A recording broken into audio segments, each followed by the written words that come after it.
But it's been 3 weeks since those tornadoes decimated so many parts of community. It started in Waverly and went all the way up through Elkhorn.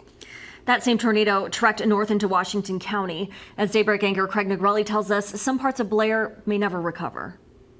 Kevin Fallhaber sat on a stool in his driveway at Millstone Estates in Blair, just a few feet from his home's foundation. When I met him, he was waiting for his builder to show up to go over plans to construct a new house. It was a monster. This is all that's left of the 1.5-story house that he and his wife shared on Sundown Drive near County Road 32 and State Highway 133 in Washington County.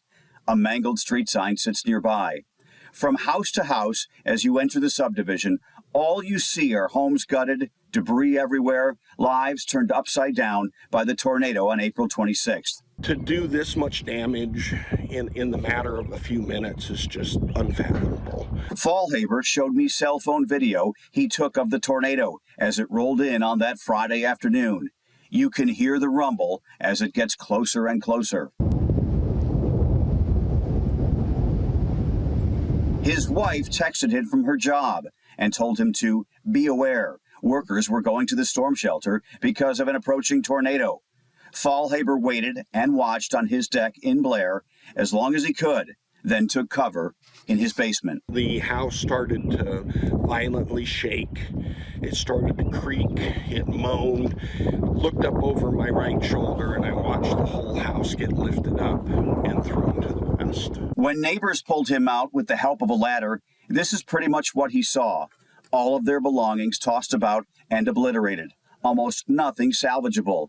He had a lot of company when it came to disaster striking. We have 22 houses here in our subdivision called Millstone Estates, and 20 of them were unlivable. I feel Blair's been a little bit forgotten and kind of off the beaten trail? Yeah, we're more of a rural community up here, so, it's not quite the density of damage, like Elkhorn. Amazingly, despite the tornado's incredible power and destruction, Fallhaber and all his neighbors were okay. Several weeks later, there are huge piles of debris all around the neighborhood. Tarps cover roofs of homes that might be fixable. Some homeowners are waiting for a structural engineer to make that assessment. Fallhaber says he is going to rebuild in that exact same spot. We're going to move forward. It's unfortunate. Yes, we lost a lot of things, but my whole family's safe. I made it out alive. The rest of this stuff is replaceable. On your side, Craig Negrelli, 6 News.